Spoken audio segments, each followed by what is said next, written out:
Danny Marsh was 12 years old when he saw the stars for the first time. Not from Earth, where the city lights made them weak and distant, but from space itself, through the wide windows of his father's cargo ship. The boy pressed his hands against the cold glass and watched 1,000 suns burn in the endless dark. He thought it was the most beautiful thing he had ever seen. His father, Greg Marsh, was a simple man who hauled supplies between Earth and the outer colonies. The work was not exciting, but it paid well enough to keep food on the table and his son in good schools. When summer came and Danny begged to join him on a trip, Greg could not say no. The boy deserved to see what lay beyond their small blue world. The Wandering Star was an old ship, patched and repaired so many times that Greg sometimes joked it was held together by hope and tape. But she flew true, and her crew of 6 treated Danny like a little brother. They taught him how to read star charts and check engine readings. They let him sit in the pilot's chair when no one important was watching. On the 5th day of their journey, they docked at Villers Station to refuel.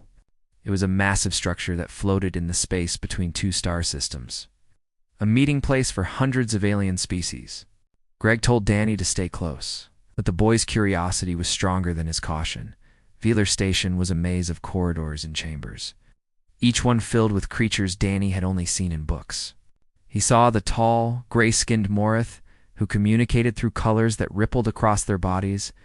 He watched the tiny Falcons scurry past in groups of 20, their high-pitched chatter filling the air. He even caught a glimpse of a Vethkai, a serpentine being covered in shimmering scales, and felt a shiver run down his spine. The Vethkai were powerful. Everyone knew that. They had been among the founding members of the Galactic Council, and their word carried weight that few species could match. Humans had joined the Council only 42 years ago. They were still considered newcomers, tolerated but never truly accepted. Danny wandered further than he should have. The corridors grew quieter, the lights dimmer. He was looking for a window, a place where he could see the stars again. When he turned a corner and found himself facing a door that stood slightly open, light spilled through the gap, and voices echoed from within. Danny knew he should turn back. His father had told him 100 times not to go where he did not belong. But he was 12. 12-year-olds did not always listen. He pushed the door open, just a crack, and peered inside. The room was large and filled with aliens he did not recognize. At the center stood a Vethkai, its scales flashing with colors Danny could not name. It was speaking in a language he did not understand. Gesturing with its forearms at a display that floated in the air, Danny watched for perhaps 10 seconds. He understood nothing of what was being said. The display showed symbols and patterns that meant nothing to him. He was about to leave when the Vethkai turned and saw him. Their eyes met. Danny ran. He made it perhaps 50 meters before the security forces caught him. They were Kreth, a species that served as enforcers throughout Council space. They were twice his size, with armored skin and hands that could crush stone. One of them grabbed Danny by the arm and lifted him off the ground as if he weighed nothing. They took him to a holding cell and left him there. Danny cried and called for his father, but no one came. Greg Marsh learned of his son's detention 3 hours later. He ran through the station like a man possessed, demanding answers from anyone who would listen. When he finally reached the security office, they told him that Danny had been charged with espionage against the Galactic Council. The punishment for espionage was death. Greg fell to his knees. He begged. He offered everything he had, everything he would ever have, for his son's freedom. The Kreth guards watched him with eyes that held no sympathy. Earth's ambassador to the station was a woman named Patricia Cole. She had served in the diplomatic corps for 20 years, and she had seen the Council's cruelty before, but this was something different. This was a child. Patricia filed 17 formal protests in 14 hours. She contacted every human official she could reach. She demanded an audience with the Vethkai ambassador, but her requests were denied. The trial was held on the 3rd day. Danny stood in a chamber, surrounded by beings who looked at him like he was an insect.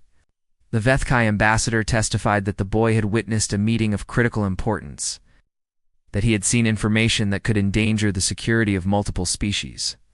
No evidence was presented. No witnesses were called. Under council law, the word of a senior ambassador was sufficient. Danny did not understand what was happening. He kept looking around the room, searching for his father, searching for anyone who might help him.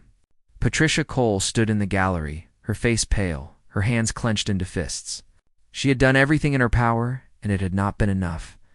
The tribunal delivered its verdict in 6 minutes. Danny Marsh was guilty of espionage. The sentence was death by neural dissolution. They did not let Greg say goodbye to his son. The execution was carried out the following morning, 3 days after Danny's 12th birthday. Neural dissolution was considered a humane method by council standards. It shut down the brain in stages, erasing consciousness before destroying the body. Danny felt nothing, they said. He simply stopped existing. Greg Marsh collapsed when they told him. He lay on the cold floor of the station and screamed until his voice gave out. Patricia Cole sat beside him, her own tears falling silently, and wondered how she would tell Earth what had happened. The news reached home 14 hours later. It spread through networks and broadcasts, through whispers and shouts, until every human being knew the truth. The Galactic Council had killed a 12-year-old boy for walking through the wrong door. On Earth, people gathered in the streets. Some wept, some raged. Some stood in silence, staring at the sky, and thought about what it meant to be human in a galaxy and did not care whether they lived or died. In her office at Lunar Command, Admiral Catherine Price read the report for the 3rd time. She was 54 years old. She had spent her entire adult life serving a species that the galaxy considered worthless. She had learned to accept insults. She had learned to swallow pride. But this was not an insult. This was murder. Catherine stood and walked to her window. Earth hung in the darkness, blue and white and beautiful. Somewhere down there, a father was mourning his son. Somewhere down there, a species was learning that the galaxy would never love them. She thought about the files locked in her personal safe. She thought about the ships hidden in the dark. She thought about 60 years of secrets and sacrifice. The time for patience was over, Catherine. Price had been a soldier since she was 18 years old. She had fought in border skirmishes that the Council always ruled as human fault. She had watched friends die in ships that were outgunned before the battle even began. She had learned that humanity was alone in the galaxy, surrounded by species who saw them as children playing at civilization. But she had also learned to hide her anger behind a calm face. She had learned to smile at aliens who mocked her. She had learned to bow, because bowing was the price of survival. Now, she stood in her office and felt that anger rising like a tide. Danny Marsh had been 12 years old. He had seen nothing, understood nothing, threatened no one, and they had killed him because killing humans was easy. Her aide, Lieutenant Sam Burton, knocked on the door. He was young, barely 25, with eyes that still held hope. Catherine wondered how long that hope would last. The president was calling an emergency session, Sam told her. The Council of Nations wanted her assessment. They needed to know what options Earth had. Catherine already knew the answer. Earth had no options. The United Earth Navy possessed 47 combat ships. The Galactic Council commanded over 12,000. Any military response would end in the complete destruction of humanity. She told Sam to prepare a shuttle. Then she opened her personal safe and stared at the files inside. The shuttle ride to Earth took 3 hours. Catherine spent the time reading documents that officially did not exist. She read about hidden facilities and secret budgets. She read about ships that had been built in the dark. Crewed by men and women who had sworn to take their knowledge to the grave, she read about the Lazarus Protocol. The Council of Nations met in Geneva, in a chamber that had hosted human leaders for centuries. Every major country was represented. Presidents and prime ministers sat beside generals and diplomats. They were all waiting for answers. President Howard Klein called the session to order. He was a practical man, not given to emotion, but Catherine could see the fury in his eyes. He asked her to speak. Catherine stood before the assembled leaders of humanity and told them the truth. The Council's navy was overwhelming. Earth's official fleet was insignificant.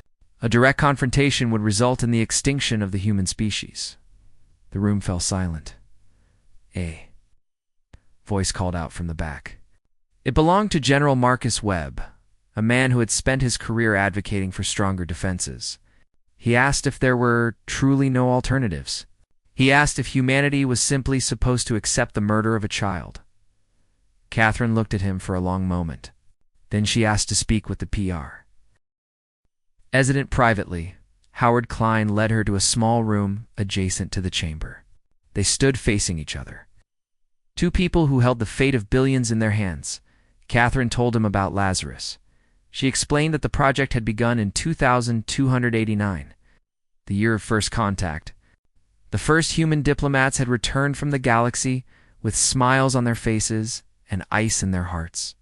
They had seen how the Council treated lesser species. They had understood that humanity would never be accepted as equals. A secret committee had been formed.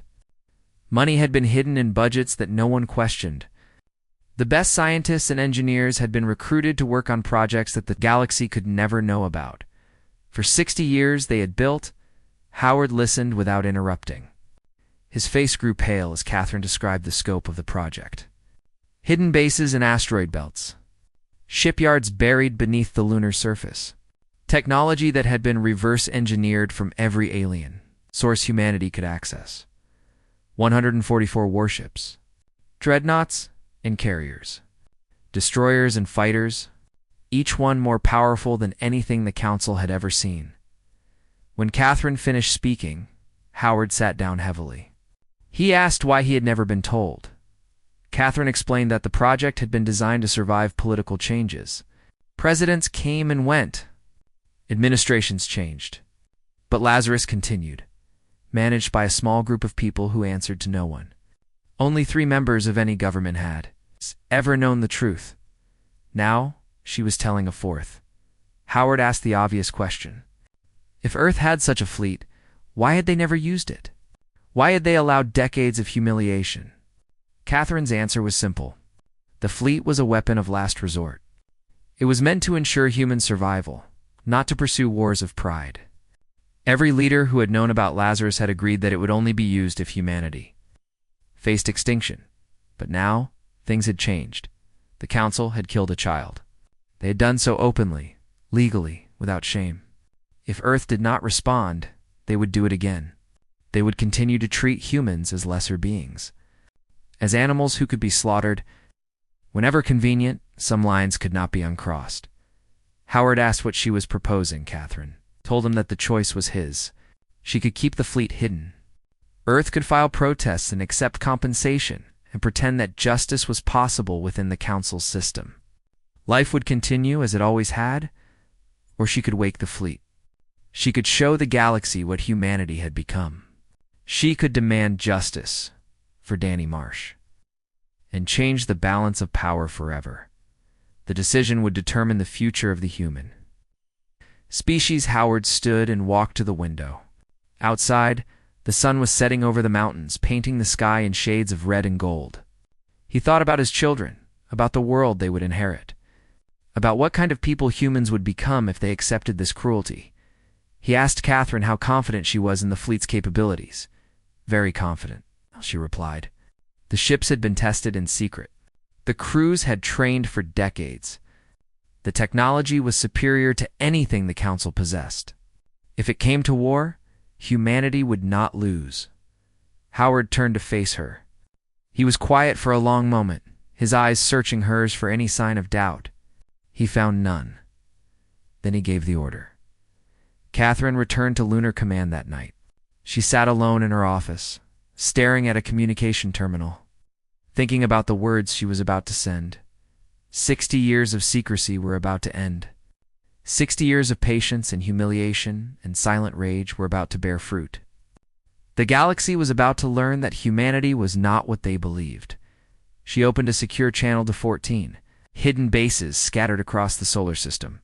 She typed a single word and sent it into the dark awaken. Across the system, men and women who had waited their entire lives received the message.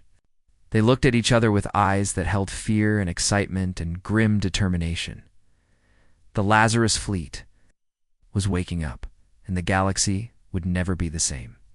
In the year 2289, a ship called the Morning Light made first contact with an alien species. The crew was small, just 7 men and women who had volunteered for a mission they never expected to succeed. When the Morith vessel appeared on their sensors, they thought they were dreaming. The aliens were friendly enough. They escorted the Morning Light to a council station and introduced humanity to the galactic community. Earth's representatives were welcomed with ceremonies and speeches. They signed treaties and trade agreements.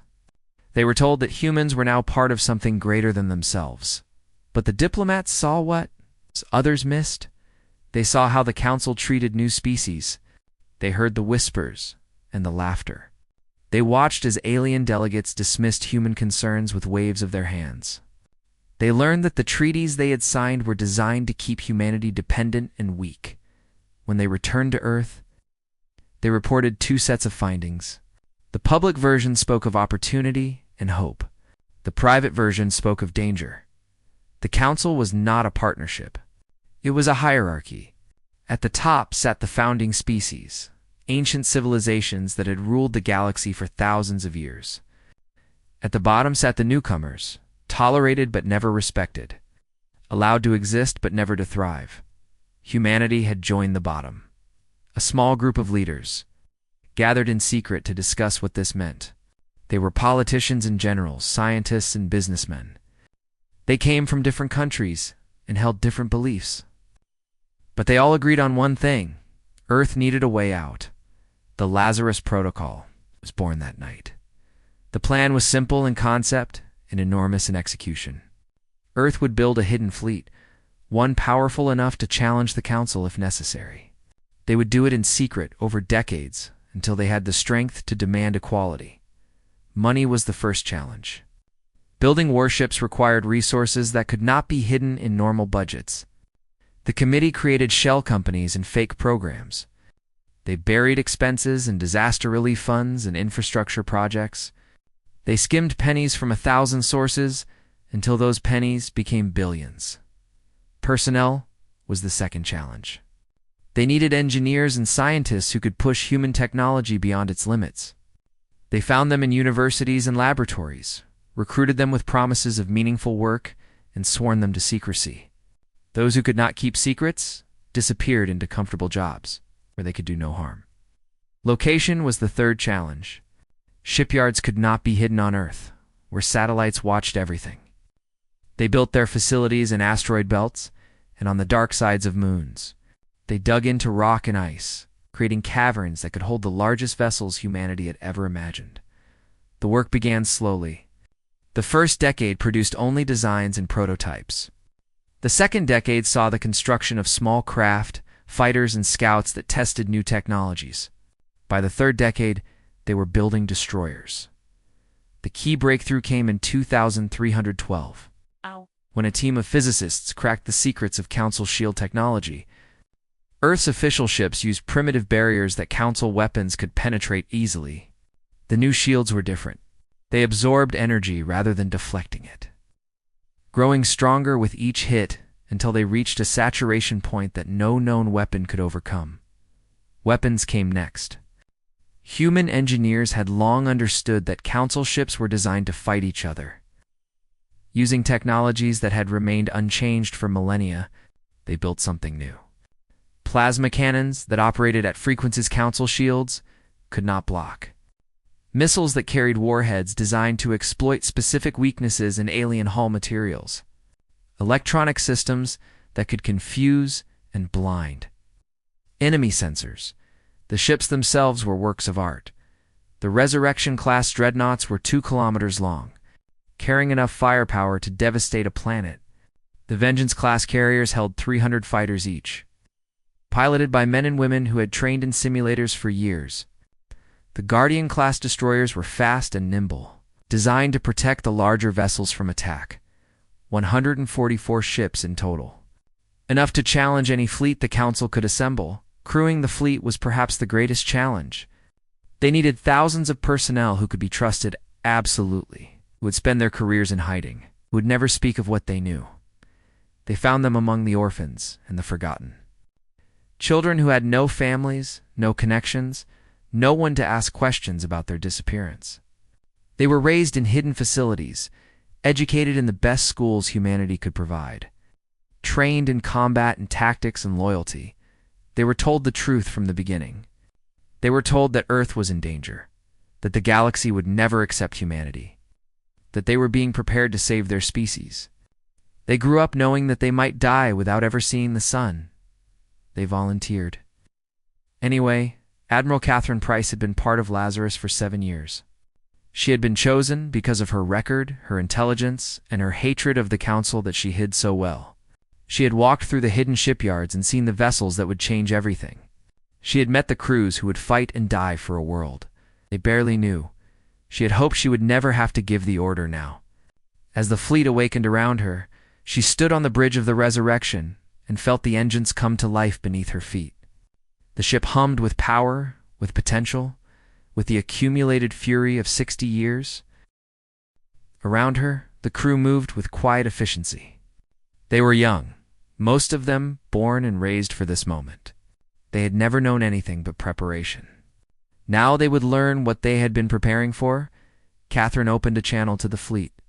144 ships acknowledged her signal. Dreadnoughts and carriers, destroyers and fighters, all of them ready, all of them waiting. She told them what had happened. She told them about Danny Marsh, about the trial that lasted 6 minutes, about the execution that had murdered a child for curiosity. She told them that humanity would not accept this. She told them that the time for hiding was over. She told them that they were about to show the galaxy what Earth had become. The fleet responded with silence. No cheers, no shouts, no displays of emotion. Just acknowledgement and readiness. They were professionals. They had been trained for this. Catherine gave the order to move out. 144 ships began their journey toward the edge of the solar system, toward the darkness between stars, toward a confrontation that would reshape the galaxy. Behind them, Earth turned slowly in the sunlight, unaware of what was coming. Ahead of them, the Council waited, confident in their power. Certain of their superiority, they had no idea what was about to happen. The Counselor Veltrix had ruled the Vethkai for 80 years. He had seen species rise and fall. He had watched civilizations crumble beneath the weight of council law. He had learned that power was the only thing that mattered in the galaxy. When Earth's ambassador withdrew from Nixira Prime, he was not concerned. Minor species often threw tantrums when things did not go their way. The humans would complain and protest and eventually accept their place. They always did. The first sign that something was different came 3 days later. Human merchant ships began leaving council space.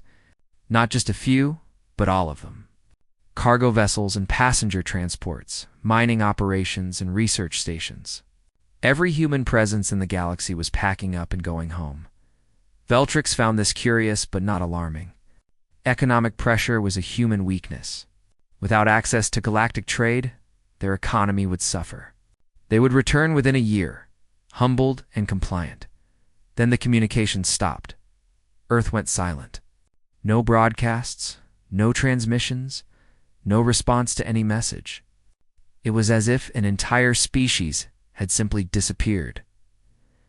The Council grew concerned. Silent species were dangerous species. They were either dying or planning something. Neither option was acceptable. Veltrix ordered a patrol squadron to investigate. 12 ships of the Council Navy, commanded by Admiral Korthax of the Morith, jumped to the Sol system. They were experienced vessels, each one capable of destroying the entire human fleet on its own. They never reported back. The Council waited for 3 days. They sent messages that went unanswered. They checked their sensor networks and found nothing.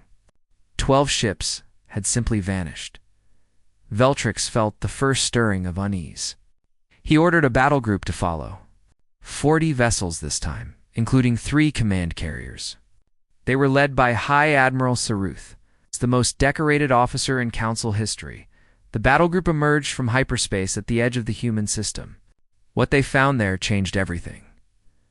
144 contacts appeared on their sensors.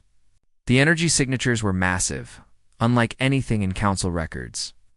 High Admiral Saruth stared at the display and felt something he had not experienced in centuries. feared the human fleet moved to intercept. They did not hail or negotiate. They did not offer terms. They simply attacked. Admiral Catherine Price watched the battle from the Bridge of the Resurrection. Her tactical officers called out reports in calm voices. Enemy formation identified. Weapons charged. Targets assigned. She gave the order to fire. The first volley was devastating. Human plasma cannons tore through Council shields as if they did not exist. Missiles found their targets with terrible precision. 3 Council vessels exploded in the opening seconds, their crews never knowing what had killed them. High Admiral Sarath ordered a counterattack. His ships unleashed everything they had. Beams and projectiles that had destroyed countless enemies over thousands of years. The human shields absorbed it all. Catherine watched the energy readings climb as her fleet took hit after hit. The shields held. They did exactly what they had been designed to do, converting enemy fire into stored power that could be redirected into weapons. The second volley was even more destructive than the first. Council ships tried to flee. The human destroyers ran them down. Council fighters launched in desperate swarms. Human interceptors cut them apart. The darkness of space filled with debris and bodies, and the dying light of exploding reactors. High Admiral Sarath died when a human missile penetrated the bridge of his command. Icaria? His last thought was disbelief. This was not possible. Humans were primitives. They could not do this. But they were doing it. The battle lasted 11 minutes. When it ended, 40 Council ships had been reduced to scattered wreckage. The human fleet had not lost a single vessel. Admiral Catherine Price surveyed the destruction and felt no joy. This was not victory. This was a message. She opened a communication channel that broadcast to every receiver in the galaxy. Her face appeared on screens across 1,000 worlds, on stations and ships and planetary capitals. A human woman, middle-aged and unremarkable, speaking words that would echo through history. She introduced herself. She explained what had happened. She told them about Danny Marsh, a 12-year-old boy who had been executed for walking through the wrong door, she told them. That Earth demanded justice. The Council would surrender every official involved in the trial and execution of Danny Marsh. They would rewrite their laws to ensure that no species could be subjected to such treatment again. They would recognize humanity as an equal sovereign power, with full voting rights and veto authority over any resolution affecting human citizens.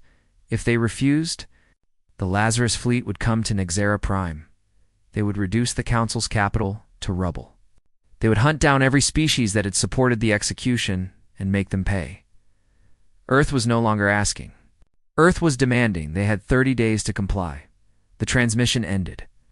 Across the galaxy, species that had never given humanity a second thought found themselves facing an impossible choice.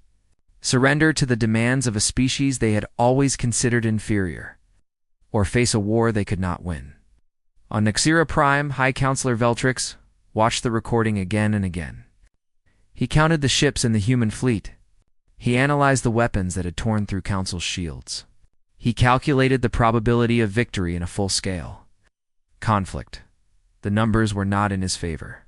For the first time in his long life, Veltrix understood what it meant to be powerless. He understood what it felt like to face a force that did not care about his authority, or his history, or his pride. He understood what humanity had felt for 42 years.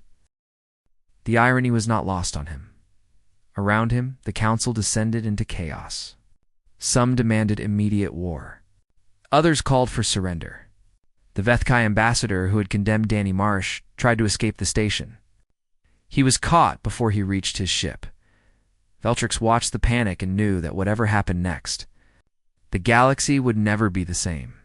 Humanity had awakened, and they were very, very angry.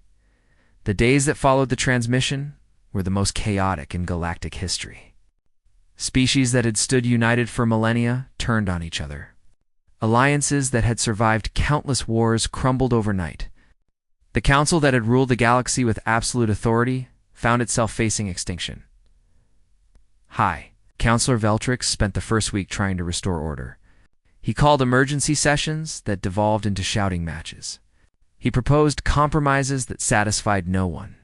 He watched as the foundation of everything he had built began to crack. The younger species were the first to break ranks. The Falcon, who had joined the Council only 3 centuries ago, announced their support for humanity's demands. They had always been treated as lesser beings, tolerated but never respected. They saw on Earth a chance to change their own circumstances. Others followed. Species that had suffered under Council law for generations saw an opportunity. They formed coalitions and issued statements. They demanded reforms that went far beyond what humanity had asked for. The founding species resisted. The Vethkai and the Morith and the ancient powers that had shaped the galaxy for thousands of years refused to accept what was happening. They called for a massive fleet to be assembled, force so overwhelming that humanity would have no choice but to surrender. But the numbers did not support them. The Council's navy was vast, but it was spread across countless systems. Gathering enough ships to challenge the Lazarus fleet would take months. And during those months, humanity would not be idle. On the 15th day, Veltrix requested a diplomatic meeting with Admiral Catherine Price. She agreed to speak with him, only through a secure channel. She would not come to Nexora Prime. She would not place herself within reach of Council forces. The conversation lasted for hours. Veltrix tried everything. He offered partial concessions, limited reforms, face-saving measures that would allow the Council to maintain some dignity. He appealed to reason and history and the shared future of all species. Catherine listened without interrupting. When he finished, she gave her answer, no. Earth was not interested in partial solutions. They were not interested in compromises that would be forgotten in a generation. They wanted justice for Danny Marsh. They wanted equality for humanity. They wanted a galaxy where no child would ever be murdered for curiosity again. If the Council could not provide these things, the fleet would provide them instead. Veltrix ended the call and sat alone in his chambers. He was 800 years old. He had seen empires rise and fall. He had always believed that power determined destiny, that the strong ruled and the weak obeyed. Now he was learning a different lesson. Power was not permanent. The strong could become weak. The meek could inherit the galaxy. On the 23rd day, the Vethkai ambassador who had condemned Danny Marsh was brought before the Council in chains. His own people had turned him over, unwilling to protect a single individual at the cost of their entire civilization. His name was Velkith, and he had served the Council for 2 centuries. He had ordered the deaths of thousands. He had never felt a moment of guilt. Now he stood before the assembled delegates and begged for his life. The Council voted to surrender him to humanity. It was not unanimous. Several species refused to participate, calling the decision a betrayal of everything the Council stood for. But the majority understood that there was no other choice. On the 29th day, 1 day before the deadline, the Council voted on humanity's demands. The session lasted 12 hours. Delegates argued and threatened and pleaded. Ancient rivalries surfaced. Long-buried grievances emerged. The chamber echoed with the sounds of a civilization tearing itself apart. When the final vote was called, the result was decisive. 237 species voted in favor of accepting Earth's terms. 63 voted against. The resolution passed. Every official involved in Danny Marsh's trial and execution would be surrendered to human custody. The Council's legal framework would be amended to require full tribunals for capital cases, with mandatory representation for the accused species.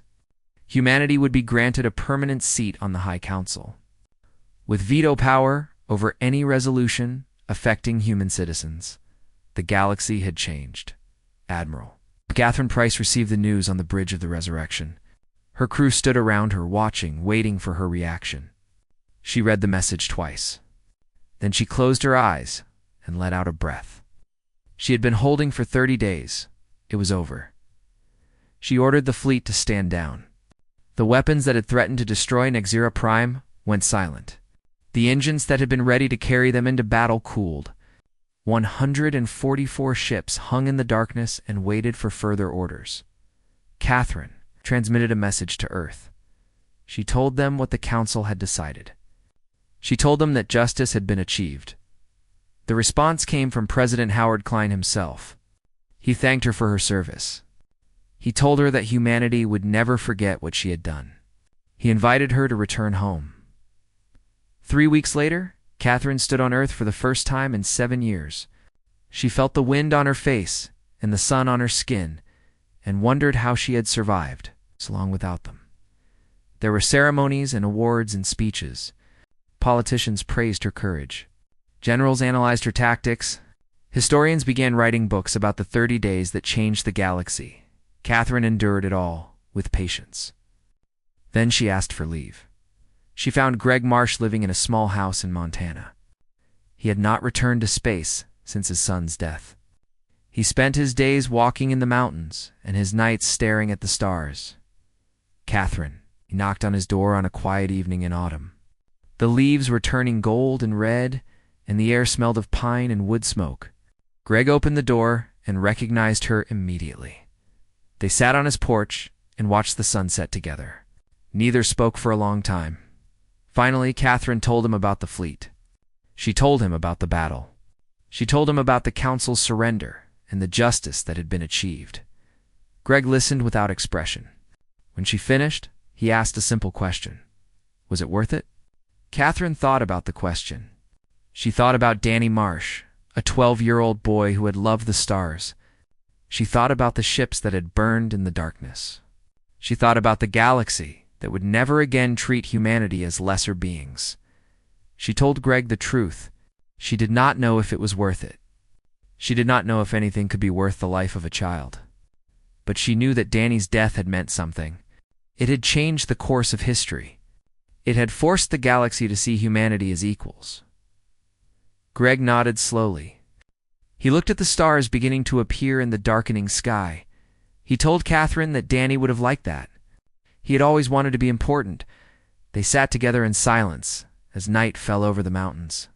In the sky above them, the stars burned cold and distant, indifferent to the affairs of species who lived and died beneath their light. But humanity was no longer indifferent. They had learned that the galaxy was cruel, that power determined fate. That survival required strength. They had built that strength in secret, in darkness, in 60 years of patient preparation, and when the time came, they had used it. The galaxy would remember. The galaxy would learn humanity was not a minor species to be tolerated. They were not clever animals to be managed. They were a power that protected their own, and they would never, ever forget what happened to those who harmed their children.